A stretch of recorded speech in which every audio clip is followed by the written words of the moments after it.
Hello friends, हरे कृष्णा। आप सभी को मेरा नमस्कार।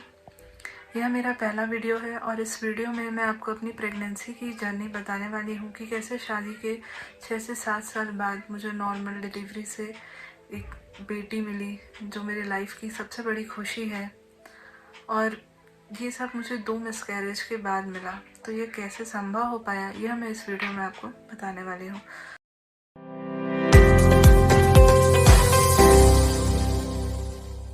तो कहानी की शुरुआत जो है वो होती है 2015 में।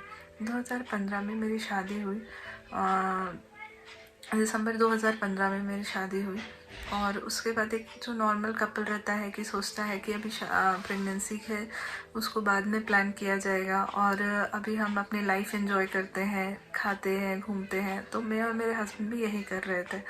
हमने प्रेगनेंसी के बारे में पहले कभी सोचा नहीं था और उतना डीपली भी नहीं सोचा था, और ये लगता था कि ये हो जाता है, जब भी हम ट्राई करेंगे हमको ईजिली ये अचीव हो जाएगा। लेकिन हमेशा हम जैसा सोचते हैं वैसा होता नहीं है, और जो भी है भगवान का प्लान किया हुआ होता है कि हमको कुछ सिखाना है या हमको कुछ बताना है, उसके अकॉर्डिंग हमारी लाइफ चलती है। तो 2015 से लेके 2018 तक हम लोग जॉब कर रहे थे, अपनी लाइफ एंजॉय कर रहे हैं, घूमना, खाना पीना, हर संडे कहीं जाना, टूर पे जाना, ट्रिप पे जाना, यही हमारी लाइफ चल रही थी। मूवीज़ देखना हर संडे, वीकेंड, यही चल रहा था। 2018 के बाद हमने सोचा कि हमें प्लान करना चाहिए। 2018 जून से ही आई थिंक हमने प्लानिंग शुरू की कि अब हमें प्रेगनेंसी और बच्चों के बारे में सोचना चाहिए। तो बात जून 2018 की है। उस समय मैंने पहली बार सोचा कि आगे बढ़ते हैं, और हम आगे बढ़े तो हमको ऐसा लगता था कि हम पहली बार कर रहे हैं ये ट्राई, और ज़रूर नेक्स्ट मंथ रिज़ल्ट मिल जाएगा। तो जब जून के बाद ट्राई करने के बाद फिर से मेरे पीरियड्स आ गए, तो मतलब बोलना चाहिए कि विश्वास ही नहीं हो रहा था कि अच्छा ऐसा होता है करके। ठीक है, हमने सोचा कि हमने कोई गलती की होगी और आगे ट्राई करते हैं। तो फिर 1-2 महीना हमने ट्राई किया, लेकिन कोई रिज़ल्ट नहीं था। पीरियड्स हमेशा अपने टाइम पे आ जा रहे थे, तो कुछ समझ नहीं आया उस समय। और प्लस मैंने कभी इसके बारे में कभी पढ़ा भी नहीं था, कुछ जानती भी नहीं थी कि हाँ कि हमको पहले से अपने आप को प्रिपेयर रखना होता है प्रेगनेंसी के लिए, या ऐसा करना होता है, वैसा करना होता है। डॉक्टर से भी कभी नहीं मिले थे, बस शुरुआत किया था, ऐसा था। फिर अगस्त की बात है, अगस्त सितंबर की बात है। मैं अपने इन लॉज के यहाँ गई हुई थी, तो वहाँ जो मेरी जेठानी है वो प्रेग्नेंट थी, तो उनके साथ मैं हॉस्पिटल गई। तो मैंने सोचा कि एक बार चेकअप करा लेना चाहिए। तो वहाँ सबसे पहले मुझे पीसीओडी के बारे में पता चला कि मुझे पीसीओडी है। इसके बारे में मैं आपको अलग से एक सेपरेट वीडियो में बताऊंगी कि मैंने पीसीओडी को कैसे ट्रीट किया अपना। तो मुझे विश्वास ही नहीं हुआ कि अच्छा ऐसा कुछ हो सकता है मुझे, क्योंकि मेरे पीरियड्स हमेशा रेगुलर आते थे, टाइम टू टाइम आते थे। जो उनका साइकिल है वो उसको फॉलो करते थे। तो मुझे कभी मतलब मैं सोच भी नहीं सकती थी कि पीसीओडी मुझे हो सकता है। तो उसकी मेडिसिन डॉक्टर ने स्टार्ट की। लेकिन आप थोड़ा बहुत तो जानते ही होंगे अगर पीसीओडी के बारे में, तो आपको पता होगा कि पीसीओडी मेडिसिन से कभी ट्रीट नहीं किया जा सकता। ठीक है, तो भी हमने सोचा चलो मेडिसिन। उस समय मुझे इतना ज़्यादा डिटेल में नहीं पता था पीसीओडी के बारे में, तो मुझे लगा कि अच्छा मेडिसिन दिए हैं और कुछ एग फॉर्मेशन की मेडिसिन दी है, तो ये ठीक हो जाएगा, मुझे 1-2 महीने में कंसीव हो जाएगा। लेकिन फिर वही नो रिज़ल्ट। जब भी टाइम रहे पीरियड्स आने का, पीरियड्स उस टाइम के पहले ही आ जाए, तो लगता था कि नहीं हो पाएगा। उसके बाद फिर मैं जहाँ रहती हूँ वहाँ मैंने एक डॉक्टर को दिखाना शुरू किया। तो उन्होंने मुझे बोला कि बेटा आपका वेट बहुत ज़्यादा है, आप वेट थोड़ा कंट्रोल करो। तो मैंने अपना वेट लॉस स्टार्ट किया। उसके लिए भी मैं आपको एक सेपरेट वीडियो बनाऊंगी, जिसमें मैंने कैसे 83 से 62 kg तक पहुँची अपने वेट लॉस जर्नी, उसके बारे में भी मैं आपको अलग से बताऊंगी। तो जब मैंने वेट लॉस स्टार्ट किया, तो भी 3 से 4 महीने बाद जब मुझे पहली बार गुड न्यूज़ मिली कि हाँ कंसीव हो गया है मुझे, तो हम लोग को विश्वास नहीं हो रहा था। बात है जनवरी 2019 की। अब सेकंड हमारे में ये रहता है कि अच्छा कंसीव हो गया मतलब ये बहुत अच्छे से होगा, कुछ दिक्कत नहीं होगी, सब अच्छा चलेगा।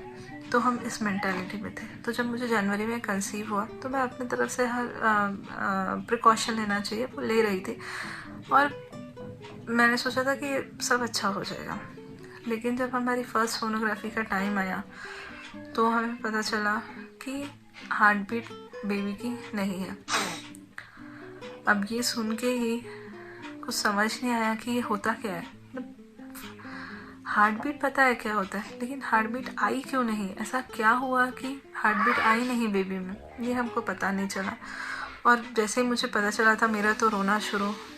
मैं और मेरे हस्बैंड को कुछ समझ ही नहीं आ रहा था कि ये क्या होता है, कैसे होता है। तो हम जिस डॉक्टर को दिखा रहे थे, जहाँ पे हम छोटी सिटी पे रहते हैं, तो हम वहाँ से जब बड़ी सिटी में जाके दिखाया हमने, तो वहाँ पे भी हमको लगा कि वहाँ पे ये ट्रीटेबल होगा, वहाँ पे ये ठीक हो जाता होगा, लेकिन ऐसा नहीं था।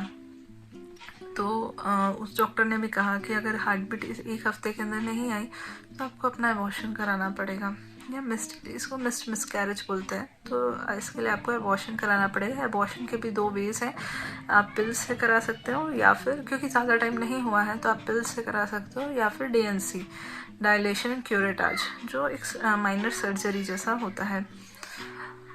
तो हमने वेट किया 3-4 दिन और फिर एक सोनोग्राफी हुई, उसमें भी हार्ट बीट नहीं आई थी। तो अनफॉर्चुनेटली मुझे और मेरे हस्बैंड ने ये डिसीजन लिया कि पिल्स के थ्रू अबॉर्शन कराते हैं। तो हम उसमें आगे बढ़े, और अबॉर्शन जब मेरा हुआ तो उसमें क्या क्या चीज़ें हुई मेरे साथ डिटेल में, वो भी मैं आपको एक सेपरेट वीडियो में अच्छे से बताऊँगी। फिर अबॉर्शन होने के बाद हम बैक टू नॉर्मल लाइफ में आने की कोशिश कर रहे थे, क्योंकि ऑफिस जाना तो छोड़ नहीं सकते। तो ऑफिस और ये सब शुरू था, और मेरी वेट लॉस जर्नी भी शुरू थी, क्योंकि वो अभी एक डबल मोटिवेशन आ गया था कि पहले मैं वेट लॉस तो कर रही हूँ, लेकिन शायद मुझे और वेट लॉस की ज़रूरत है, या मेरी बॉडी को और परफेक्ट होने की ज़रूरत है, तब मैं कंसीव कर पाऊँगी। तो फिर मैंने अपना इधर उधर से पढ़ के यूट्यूब के वीडियोस की हेल्प लेके ही बहुत सारे वेट लॉस के तरीके जो इफ़ेक्टिव हों और आपके हेल्थ के लिए भी अच्छे हों वो शुरू किए। तो इसके अकॉर्डिंग मैं फिर आगे बढ़ते गए। अब बात आती है सेम ईयर की ही। ये बोलते हैं कि अगर आपका मिसकैरेज हुआ है तो आपको जल्दी ट्राई नहीं करना चाहिए। हम ट्राई भी नहीं कर रहे थे, लेकिन भगवान को कुछ और ही मंजूर था, और फिर से मुझे आई थिंक मई 2019 में फिर से कंसीव हो गया, जो कि हमारे द्वारा प्लान बिल्कुल भी नहीं था। जब मुझे पता चला कि वाह आई एम प्रेग्नेंट अगेन, तो बहुत खुशी हुई, फैमिली में सबको बहुत खुशी हुई। और हम इस बार डबल केयरफुल थे कि नहीं, इस बार तो सब चीज़ सही तरीके से होनी चाहिए, अच्छे से होनी चाहिए, और चल भी अच्छे से रही थी। बात मई की है, और जब हमारी फर्स्ट सोनोग्राफी आई तो हम यही प्रे कर रहे थे कि सब अच्छे से हो जाए और हार्ट बीट आ जाए। हमारा फर्स्ट ईयर हमने जब ये सुना था लास्ट वाले अपने प्रेगनेंसी में कि हार्ट बीट नहीं आती, तो हमारा सबसे पहला यही एम था कि हार्ट बीट आ जाए। तो जब हम फर्स्ट सोनोग्राफी के लिए गए तो हम भगवान से बस यही प्रे कर रहे थे कि भगवान हार्ट बीट आ जाए। और सबसे बड़ी खुशी की बात ये हुई कि हार्ट बीट आ गई थी हमारी फर्स्ट सोनोग्राफी में, तो हम लोग बहुत खुश थे। लेकिन उस समय सोनोग्राफर जो रेडियोलॉजिस्ट है उन्होंने हमें ये बताया कि वाटर थोड़ा कम है, तो आप एक बार डॉक्टर से कंसल्ट कर लीजिए। एमनियोटिक फ्लूइड जिसको बोलते हैं वो शुरू से ही कम है। तो हम लोग डॉक्टर से कंसल्ट किए, तो डॉक्टर ने कुछ प्रोजेस्टेरॉन वगैरह की मेडिसिन दी, और हमको लगा ठीक है हम केयरफुल रहेंगे और सब सही होगा। इस सोनोग्राफी का हुए 20 या 25 दिन ही हुए थे कि मुझे ब्लीडिंग स्टार्ट हो गई, जो कि हमारे लिए बहुत अनएक्सपेक्टेड था। लेकिन घर वाले जैसे बोलते थे, कई बताते भी थे, पुराने ज़माने में भी ऐसा होता था कि किसी की पूरी 9 मंथ ब्लीडिंग चलती है और कंसीव भी बहुत अच्छे से होता है, बेबी बर्थ हो जाता है। तो मुझे लगा तो यही होगा सही करके। लेकिन जब ब्लीडिंग थोड़ा स्पॉटिंग से शुरू हुई थी, फिर मैंने अपने डॉक्टर से कंसल्ट किया, तो उन्होंने बोला कि एक सोनोग्राफी और करा लो। तो जब हम सोनोग्राफी कराने के लिए गए वापस फिर से, तो इस बार हार्ट बीट जा चुकी थी। हम फिर वहीं पे थे, फिर उसी जगह में थे कि जहाँ से हमने शुरुआत किया हम वहीं पहुँच गए। बोलना तो नहीं चाहिए, लेकिन एक तरीके से अलग तरीके से डिप्रेशन में थी मैं बोल सकते हैं आप डिप्रेशन में ही, क्योंकि कुछ समझ नहीं आता कि आप क्या गलत कर रहे हो। आप अपना वेट कम कर चुके हो, 82 से 62 तक पहुंच चुके हो, आप अपनी लाइफस्टाइल बहुत अच्छे से रख रहे हो, लेकिन फिर ऐसा क्या है जो आपको इस वे में इसमें आगे बढ़ने नहीं दे रहा है। तो सेम फिर हमारे पास यही था, अबॉर्शन कराना, मिसकैरेज, और पिल्स के थ्रू मेरा फिर से अबॉर्शन हुआ। लेकिन इस बार मैं जानना चाहती थी कि ऐसा क्यों हुआ है, क्या रीज़न है जिसके कारण हार्ट बीट आ नहीं रही और आ रही है तो चले जा रही है।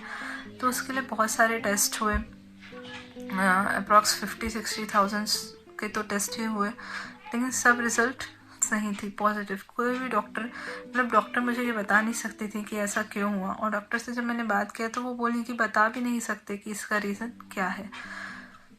तो इस प्रकार से यहाँ पे मेरा सेकंड मिसकैरेज की स्टोरी ख़त्म होती है। अब मेरे पास ये था कि अब जो चाहिए हेल्दी चाहिए। मैं बस यही अफर्मेशन लेती थी कि बच्चा जब हो हेल्दी हो, जब भी आए नेचुरल तरीके से आए, क्योंकि लोग और डॉक्टर मुझे IVF सजेस्ट करते थे, लेकिन मैं ये बिल्कुल नहीं चाहती थी। अब 2019 में मैंने सोचा कि अब थोड़ा ब्रेक लेना चाहिए, अपने आप को, बॉडी को और समय दो, हील होने दो बॉडी को, और उसको फिर हम ट्राई करेंगे। और प्लस मेरे घर में फैमिली फंक्शंस भी थे, मेरी सिस्टर की शादी थी, तो हमने सोचा, मेरे और मेरे हस्बैंड ने सोचा कि थोड़ा ब्रेक लेते हैं। तो हम आ जाते हैं 2020 में। 2020 में आने पर मेरी सिस्टर की मैरिज के बाद हमने ट्राई करना शुरू किया मार्च 20 से। एंड मार्च 20 आपको पता है कोरोना, पूरे दुनिया में कोरोना आया हुआ था। तो हमने जब ट्राई करना शुरू किया तो हमको लगा कि अब तो हो जाएगा, क्योंकि मैं पूरा एकदम एक healthy lifestyle, healthy eating follow करती थी, जिसके बारे में मैं सेपरेट वीडियो में आपको बताऊंगी कि मैं क्या खाती थी दिन में। तो वो मैं फॉलो करती थी, तो मुझे लगा कि इस बार तो पक्का हो जाएगा करके। लेकिन सेम मार्च अप्रैल 2 मंथ हमने नेचुरली ट्राई किया, नहीं हुआ। मई में मैंने फिर डॉक्टर को दिखाने की सोची, लेकिन कोरोना के कारण मैं दूसरे सिटी पे जा नहीं सकती थी, तो जहाँ मैं रहती थी वहाँ ही मैंने एक डॉक्टर को दिखाना शुरू किया। तो उन्होंने मुझे फॉलिकुलर स्टडी बोला, जो मैं ऑलरेडी कई बार पहले करा चुकी थी, और सब टेस्ट कराने बोले, टॉर्च टेस्ट, ये सब, जो कि सबकी रिपोर्ट सही थी। तो रिपोर्ट सही आने के बाद भी, फॉलिकुलर स्टडी के बाद भी जब सब सही था, तो वो डॉक्टर ने कहा कि बेटा आपका IVF ही जाना चाहिए अगर ऐसे कंसीव नहीं हो पा रहा है नेचुरल तरीके से। लेकिन मैंने सोच के रखा था कि मुझे IVF करना ही नहीं है, मुझे मेरा बेबी नेचुरल तरीके से ही चाहिए, जब भी हो हेल्दी हो और नेचुरल तरीके से ही हो। और ये मेरा डेली एफर्मेशंस में रहता था। मैंने अपने हस्बैंड को बोला मुझे IVF नहीं चाहिए, और प्लस अगर इसमें नहीं हो पा रहा है एलोपैथी में, तो मैं दूसरे वे में जाना चाहूँगी। लेकिन उस समय ऐसा कुछ पता नहीं था कि हाँ दूसरा वे क्या है करके। तो मुझे जो मेरे कलीग्स हैं उन्होंने, एक दो ने सजेस्ट किया, प्लस मेरे नेबर ने सजेस्ट किया कि उन्होंने देखा है कि आयुर्वेदिक जो है वो बहुत सपोर्ट करता है इसमें। तो मैंने अगस्त 20 से आयुर्वेदिक मेडिसिन लेना शुरू किया, और मुझे लगा कि ये बहुत हेल्पफुल होगा। तो मैं 2 से 3 महीने मैंने आयुर्वेदिक फॉलो किया, लेकिन उससे भी मुझे कुछ रिजल्ट नहीं मिला, क्योंकि वो भी मुझे PCOD बोल के ही उसका ट्रीटमेंट दे रहे थे। तो अल्टीमेटली फाइनली मैंने सोचा कि मैं कोई मेडिसिन नहीं खाऊंगी, मैं कुछ नहीं करूँगी, जो भगवान चाहते हैं, जैसा चाहते हैं वैसा ही होगा, और मैं बस एक अपनी एक हेल्दी लाइफस्टाइल मेंटेन करूँगी, खाना अच्छा खाऊँगी। प्लस मैंने अपने हस्बैंड को भी उसके लिए मोटिवेट किया, लेकिन एज़ यूजुअल हस्बैंड्स ऐसे होते नहीं है कि आपकी बातें जल्दी मान लें। लेकिन मैंने सोचा कि मैं अपना हेल्दी लाइफस्टाइल फॉलो करूँगी। तो प्लस ये कोरोना का टाइम भी चल रहा था, तो उसके अकॉर्डिंग हम अपनी हेल्थ मेंटेन कर रहे थे। फिर जनवरी प्लस ट्राई भी कर रहे थे, लेकिन कोई रिज़ल्ट नहीं था। 2020 बना गया, नो रिज़ल्ट, और हम लोग बस घूम रहे थे। फिर हमने सोचा कि पीसफुल रहने से और प्लस उस बारे में ना सोचने से शायद कुछ रिज़ल्ट मिले।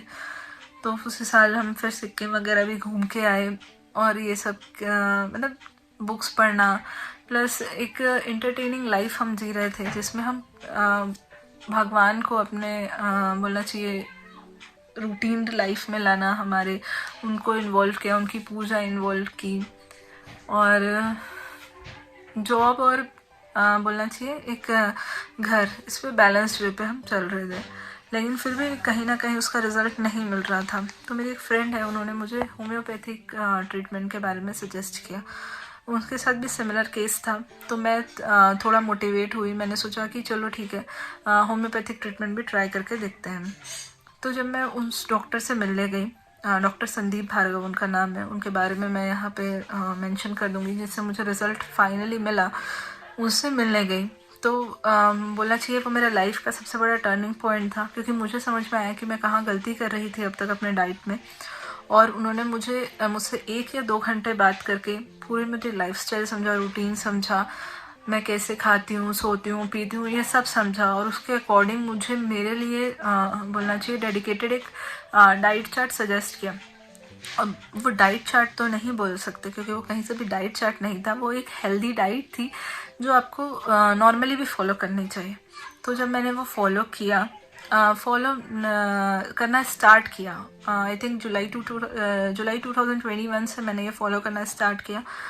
एंड मैं फॉलो कर रही थी, उन्होंने जो बताया। उनकी मेडिसिन, आप तो जानते हैं होम्योपैथी की मेडिसिन थोड़ी छोटी छोटी सी शक्कर के दाने जैसे होती हैं, तो वो मैं खाती थी। और वो उन्होंने जो मुझे रूटीन बताया मैं वैसा फॉलो कर रही थी। उन्होंने मुझे गारंटी दिया था कि अगर आप ये फॉलो करती हैं तो हम टारगेट लेते हैं 8 मंथ्स का, और 8 मंथ्स में आपको रिज़ल्ट मिल जाएगा। तो मैंने ये जुलाई 2021 से स्टार्ट किया था। एंड मैं बिना कुछ एम लिए कि मुझे हाँ ये चाहिए ही, मैं बस ये सिर्फ अपना वे फॉलो कर रही थी, वे में चल रही थी। मैंने रिज़ल्ट और टारगेट के बारे में अभी बिल्कुल नहीं सोचा था, सिर्फ ये था कि जो मैं कर रही हूँ वो सही तरीके से करते रहूँ। तो फाइनली 7 महीने ऑलमोस्ट बीत चुके थे और मैं इसमें भी होप छोड़ रही थी कि अब कुछ नहीं होगा, कुछ नहीं होगा। लेकिन बात है फेब 2022 की। मेरे पीरियड्स के ड्यू थे 7 फेब 2022 को, और जनरली वो हमेशा टाइम पे आ जाते थे। अगर 7th को ड्यू है तो वो 7th को आ ही जाते थे। लेकिन इस बार ऐसा नहीं हुआ। 2 दिन ऊपर बीत गए, 8, 9th। तो मैंने अपने हस्बैंड को बोला कि धरन हमको एक बार टेस्ट करना चाहिए, क्योंकि मुझे डाउट हो रहा है, हम कभी मेरे साथ ऐसा नहीं हुआ है कि पीरियड्स कभी टाइम पे ना आए। तो जब हमने टेस्ट किया तो हम हमेशा नेगेटिव देखने के ही आदी हो चुके थे कि हाँ टेस्ट तो नेगेटिव ही आएगा। मैंने बोला भी अपने हस्बैंड को मॉर्निंग में, क्या देखूँ मैं जाकर टेस्ट को, हमेशा तो नेगेटिव ही होता है। मतलब देख के बहुत हर्ट फील होता है कि ऐसा क्यों हो रहा है हमारे साथ करके। तो मैंने बोला तुम जाओ, तुम जाके देखो कि क्या है रिज़ल्ट, मैं अब नहीं देख पाऊँगी करके। क्योंकि आई थिंक 2 साल में मैंने हर मंथ नेगेटिव टेस्ट ही देखा था, एक्सेप्ट 2 पॉजिटिव्स, और वो भी मैंने नेगेटिव में कन्वर्ट होते देखे थे। तो बहुत ज़्यादा बोलना चाहिए नेगेटिव ही था कि नेगेटिव ही आता है हमेशा टेस्ट। तो थॉट भी नेगेटिव चल रहे थे, लेकिन नहीं, इस बार भगवान को कुछ अलग ही मंजूर था। तो मेरे हस्बैंड ने मुझे आते हुए चिल्ला के कहा, अरे पॉजिटिव है, टेस्ट पॉजिटिव है करके। और हम दोनों एक दूसरे को देख रहे हैं कि ऐसा कैसे हो सकता है, पॉजिटिव कैसे आ गया। लेकिन विश्वास नहीं हो रहा था कि ये पॉजिटिव है। फिर मैंने अपने जो होम्योपैथिक डॉक्टर है उनको बताया, तो उन्होंने बोला कि अभी आप इस पर ट्रस्ट मत करिए, आप 1 हफ्ता और वेट करिए। उसके बाद जब ये लाइन डार्क होगी, जैसे हमको पता है 2 लाइन होती है प्रेगनेंसी टेस्ट पे, तो जब दूसरी लाइन डार्क होगी तब आप मानिएगा कि हाँ ये पॉजिटिव है करके। तो तब तक मैंने कोई एलोपैथी डॉक्टर वगैरह को नहीं दिखाया था। तो मैंने वेट किया एंड मैंने 18 फेब को फिर से टेस्ट किया, जो कि डार्क लाइन आई, और अंदर ही अंदर 18 फेब तक पीरियड्स नहीं आए थे। तो पता चल ही गया था कि ये पॉजिटिव ही है और सब अच्छा है। लेकिन आप जानते हैं कि 2 बार तो मेरे टेस्ट पहले भी पॉजिटिव आ चुके थे। मेन मेरा था कि मुझे इसको सर्वाइव कराना है लास्ट 9th मंथ तक। और फर्स्ट सोनोग्राफी के दिन तक हम मतलब बोलना चाहिए कि हार्ट बीट इतनी बड़ी थी कि हमारी हार्ट बीट बड़ी थी कि हार्ट बीट आएगी कि नहीं आएगी करके। तो फाइनली हार्ट बीट आई थी। और इस 9 मंथ की जर्नी जो है, जो मैंने कैसे फॉलो की फर्स्ट मंथ से 9th मंथ तक, क्योंकि मुझे इस बार उसका लास्ट रिज़ल्ट, लास्ट टारगेट तक ले जाना था। तो वो मैं आपको एक अलग से वीडियो में बताऊंगी कि मैंने क्या क्या किया, कैसे अपनी लाइफ जी 9 मंथ्स तक। तो वो मैं आपको अलग वीडियो में बताऊंगी। तो जब ये प्रेगनेंसी मेरी कंसीव हुई तो हम लोग, मेरे हस्बैंड और मैं बहुत खुश थे, और हम बहुत केयरफुल रहते हुए पूरे 9th मंथ हमने बहुत केयरफुली बिताया, क्योंकि बहुत दिनों बाद ये खुशी मिली थी और इसको हमको लास्ट तक ले जाना ही था। तो बहुत सारी चीज़ें हमने फॉलो की, और अल्टीमेटली आप विश्वास नहीं करेंगे। मेरा जब कंसीव हुआ था तो वेट 62 था, और जब डिलीवरी हुई तो वेट था 88, और उस 88 वेट पे मैंने नॉर्मल डिलीवरी हुई है। रायपुर में हुई है। जिस हॉस्पिटल में हुई है उसके बारे में भी मैं आपको बताऊंगी, क्योंकि वो हॉस्पिटल नॉर्मल डिलीवरी के लिए फ़ेमस है। और मैंने कैसे अपने आप को प्रिपेयर किया नॉर्मल डिलीवरी के लिए, क्या किया, मेंटली कैसे प्रिपेयर किया, वो भी मैं आपको अलग से बताऊंगी। तो फाइनली अक्टूबर 2022 को मुझे नॉर्मल डिलीवरी से बेटी, मतलब बेबी गर्ल हुई है। और मैं अपनी खुशी आपसे बता ही नहीं सकती कि मैं कितनी ज़्यादा खुश हूँ। तो मैं ये कहना चाहती हूँ एक्चुअल में कि हम हमेशा नेगेटिव हो जाते हैं कि हमारे साथ नहीं हो रही हैं चीज़ें, तो कभी नहीं होंगी। लेकिन मैं आपको बता सकती हूँ कि मैं एक परफेक्ट एपिटोम हूँ, वन ऑफ द एपिटोम हूँ उस चीज़ का, जिससे आप इंस्पायर हो सकते हैं, मोटिवेट हो सकते हैं कि नहीं ऐसा नहीं है। हमेशा हम नेगेटिव सोचते हैं कि हमारे साथ गलत होगा, लेकिन ऐसा नहीं है। अगर हम रोज़ अपने आप को मैनिफेस्ट करें, अफर्मेशन लें कि हमारे साथ अच्छा होगा, पॉजिटिव चीज़ें होंगी, हम सोचें अच्छा, तो ज़रूर ऐसा होगा।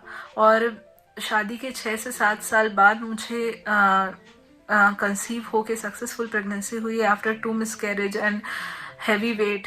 तो मैं बोल सकती हूँ कि अगर मैं कर सकती हूँ तो कोई भी कर सकता है। और कभी भी हमको अपने मन से हार नहीं मानना है, क्योंकि भगवान ने हमारे बारे में जो भी सोचा होगा वो सही सोचा होगा और सही समय पर मिलेगा। बस हमको अपने आप को हमेशा उस चीज़ के लिए तैयार रखना है, हमेशा डेली मोटिवेट होना है। कभी भी हमको अपने बारे में नेगेटिव नहीं सोचना है और हमेशा पॉजिटिव ही सोचना है कि हाँ, हमको जो हम चाहते हैं वो ज़रूर मिलेगा, सही समय पर मिलेगा, सही तरीके से मिलेगा। और कहते भी है ना, देर आए दुरुस्त आए, तो भले देरी हो रही होगी हमारे साथ, लेकिन जब भी मिलेगा, जो भी मिलेगा अच्छा मिलेगा। तो लास्ट में मैं बस यही बोलना चाहती हूँ कि आप मेरे चैनल पे बने रहें, क्योंकि मैं इसमें आगे और भी बहुत सारी चीज़ें आपको बताऊँगी कि कैसे मैंने मिसकैरेज के समय हैंडल किया, मिसकैरेज के समय क्या क्या हुआ, कैसे हुआ, मेरी नॉर्मल डिलीवरी कैसे हुई, मेरी 9 मंथ की जर्नी कैसी रही, और भी बहुत सारी चीज़ें मैं आपको इसमें बताते रहूँगी। प्लस मेरा ये चैनल ओपन करने का सिर्फ एक ही पर्पस है कि जो चीज़ों से मैं गुजरी, जैसे मैंने अपने आप को इसमें संभाला और क्या क्या चीज़ें मैंने फेस की और उसका सल्यूशन कैसे ढूंढ कर उसको सही तरीके से करेक्ट किया, वो मैं आप लोगों के साथ शेयर कर सकूं, ताकि जो मैं जिसके कारण या जहाँ पर मुझे डिले हुआ आपके साथ वो ना हो। और प्लस आप उसको सीख के अपने लाइफ में उतार के जल्दी से जल्दी रिजल्ट अचीव कर सकें। क्योंकि मैं समझ सकती हूँ कि अगर आप चाहते हैं कि कंसीव हो, आपके लाइफ में बेबी आए और वो ना आता रहे, तो हर दिन हर पल कैसा लगता है जब आपके रिलेटिव्स आपको देखते हैं, आपके कलीग्स आपको देखते हैं, प्लस बोलना चाहिए फैमिली मेम्बर्स, खासकर इन लॉज तरफ। और जब आप देखते हैं कि आपसे जूनियर या फिर आपसे छोटे या आपकी रिलेटिव्स में जो छोटे हैं, जिनकी अभी अभी आपसे आपकी बात शादी हुई है और उनके बच्चे हो रहे हैं, तब आपको एक अंदर से लगता है कि मैं क्यों, मेरे साथ ऐसा क्या हो रहा है, मैंने ऐसा क्या गलत किया है कि मेरे साथ ये हो रहा है। लेकिन हमको उन सब चीज़ों से नेगेटिव नहीं होना है, हमेशा पॉजिटिव ही रहना है, क्योंकि सबकी लाइफ अलग है, सबकी जर्नी अलग है। हमको हमारे जो सही समय होगा उस समय ये रिज़ल्ट मिलेगा, और उससे हमको उस समय का हमको वेट करना है और उसके लिए हमें अपने आप को प्रिपेयर करना है। तो बस लास्ट में मैं इतना ही कहना चाहूँगी कि मेरे चैनल को सब्सक्राइब करें, लाइक करें वीडियो अगर आपको अच्छा लगा हो, और शेयर करें ताकि और लोग भी मोटिवेट हो सकें। प्लस मेरे आगे आने वाले वीडियोस से जो टिप्स उनको अच्छी लगती हैं वो अपनी लाइफ में वो इंक्लूड कर सकें ताकि रिजल्ट्स मिल सकें। Thank you.